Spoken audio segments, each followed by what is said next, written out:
to show you a place that I know. It's a remote place, a quiet place, an abandoned place. Some might even say a sacred place.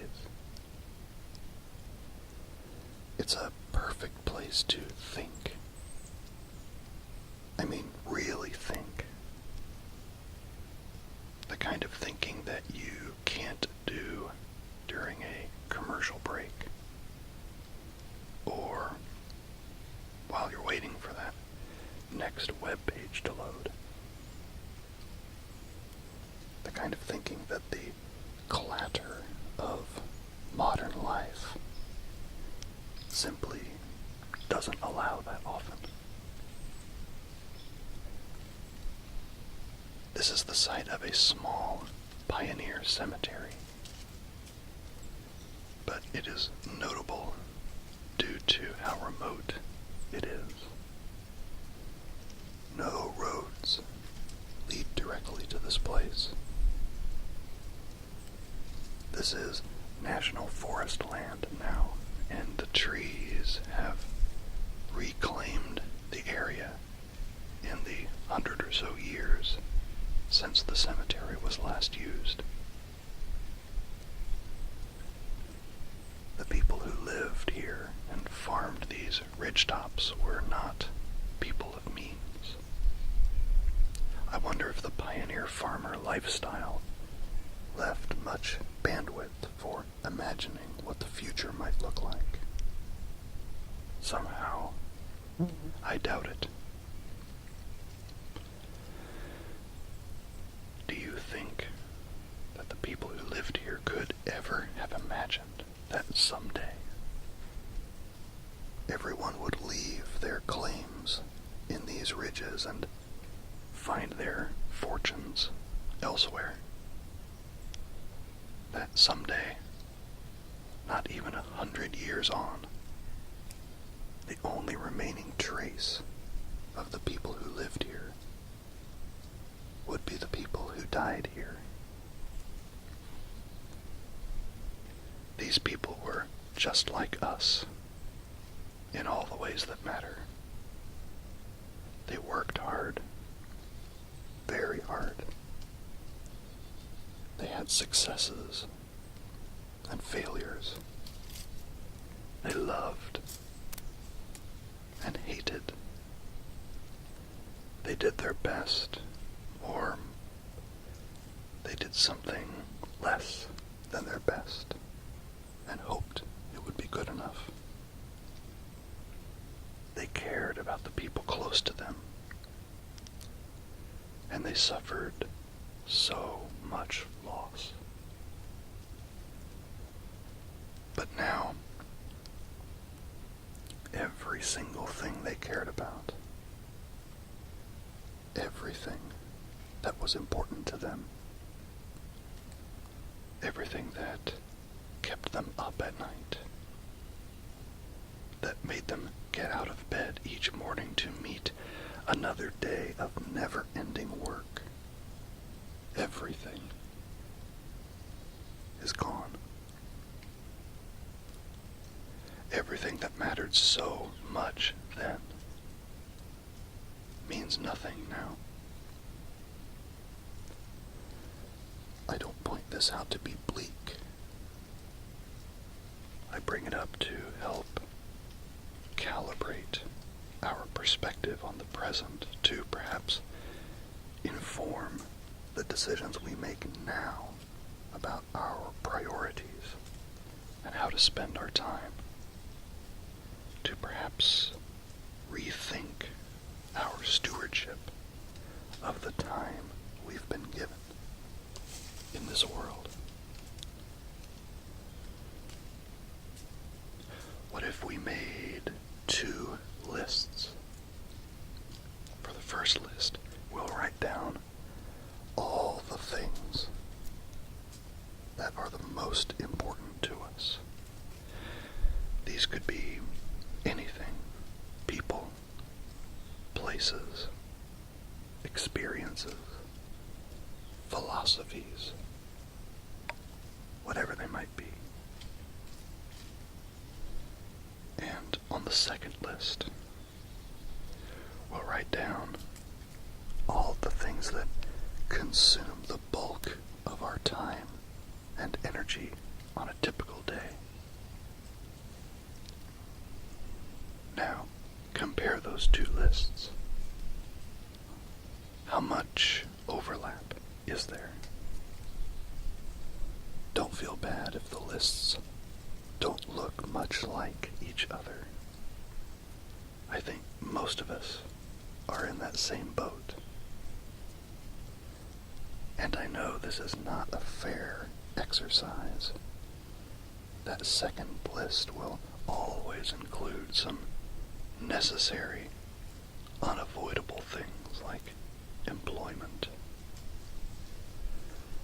But I think it is a worthy goal to try to make the second list look as much like the first list as we can.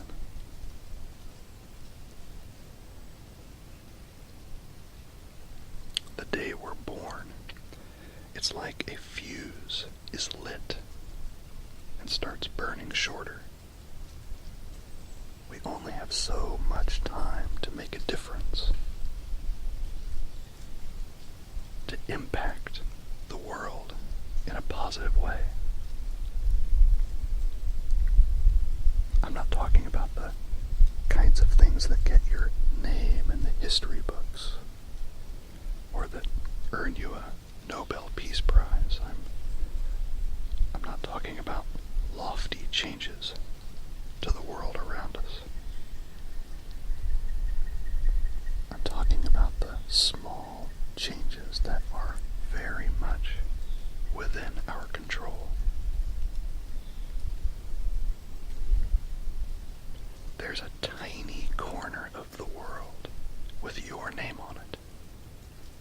And in that tiny corner, you have way more power and influence than you realize. You get to decide what that corner looks like. You decide how neat or messy it is. You decide how happy or sad it is. And you get to decide how people feel when they share that tiny corner with you.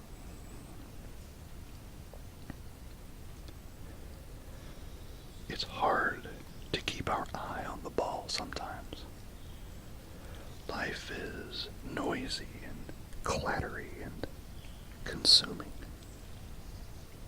It's so easy to just get pulled along like bubbles on a stream, buffeted to and fro by whatever current is carrying us that day.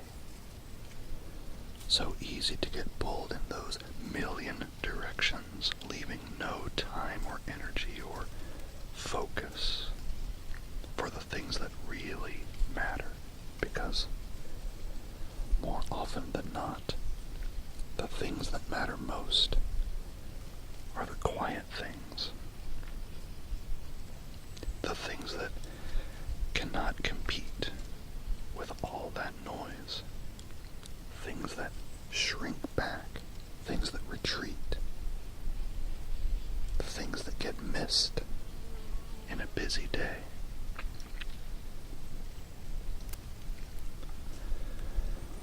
It's not that we don't value these things, because we absolutely do. We just wrote them down on our first list, right? But despite our best intentions, sometimes we just don't get to them. Or when we do, that noisy day has already sucked the best out of us. And the things that deserve our best every day just get the scraps that are left over at night.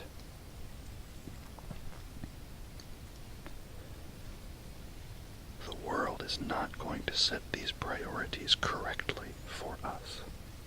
We have to do it ourselves. It is a constant fight, but it is a worthy fight. Trying to carve out little pockets of calm so that we can focus on making our tiny corner of the world the best that it can be. We must not forget how unique and powerful each of us is. Never forget that no matter who you are the most important person in the world to someone. Remember that.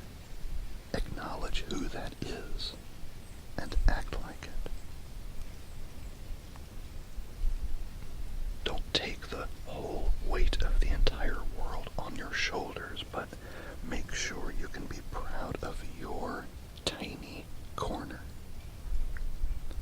Fill it with light and positivity, and make sure that those who pass through it feel better so they can carry more light to the corners that they visit next.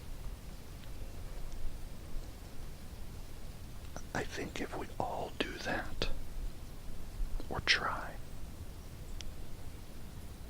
we can look back on our life and our choices and rest with the knowledge that we did our best.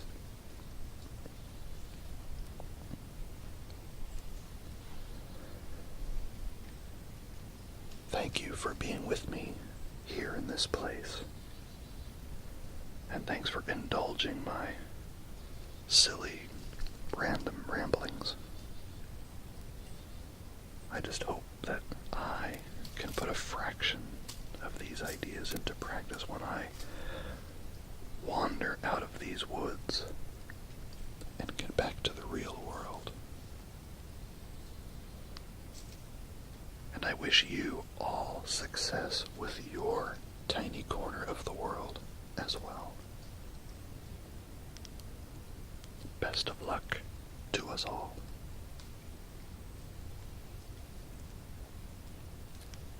Bye-bye.